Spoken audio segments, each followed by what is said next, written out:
আসসালামু আলাইকুম সবাইকে।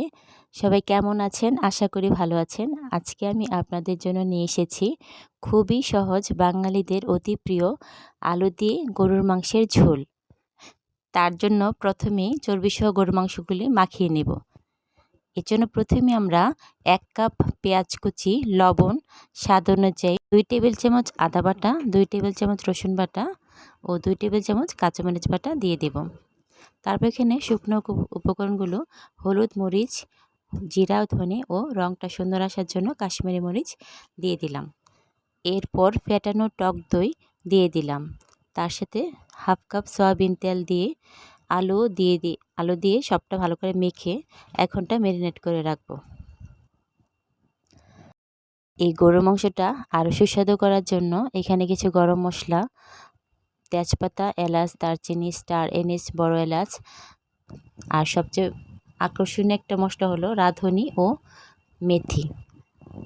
এখানে লং, সাদা গোলমরিচ, জয়ফল, জয়ত্রী, ধনে ও মিষ্টি জিরা।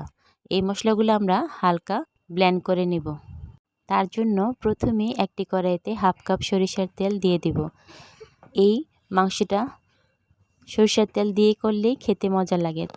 তবে আপনারা সরিষার তেল না থাকলে সয়াবিন তেল দিয়েও করতে পারেন। আর এরপর এখানে হাফ কাপ পেঁয়াজ কুচি দিয়ে দেব। পেঁয়াজটা যখন লাল লাল হয়ে যাবে তখন আমরা ম্যারিনেট করা মাংসটা দিয়ে দেব।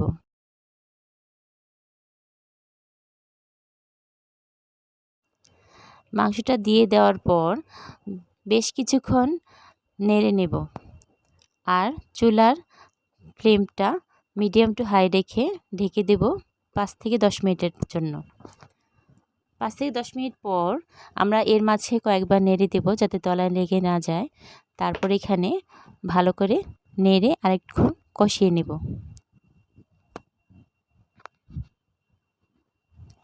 বেশ কিছুক্ষণ কষানোর পর আমরা ওই ভাজা মশলাটা এখানে দিয়ে দেব।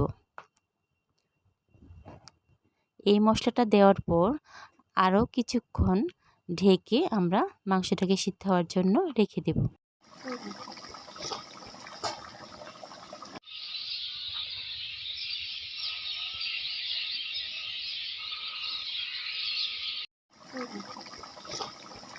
৪০ মিনিট পর ফিরে এলাম। তৈরি হয়ে গেল আমাদের অতি মজাদার সুস্বাদু আলু দিয়ে গরুর মাংসের ঝোল।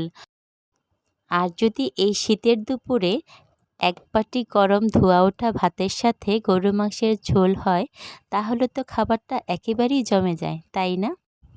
আপনারাও বাসায় একবার এভাবে ট্রাই করে দেখবেন।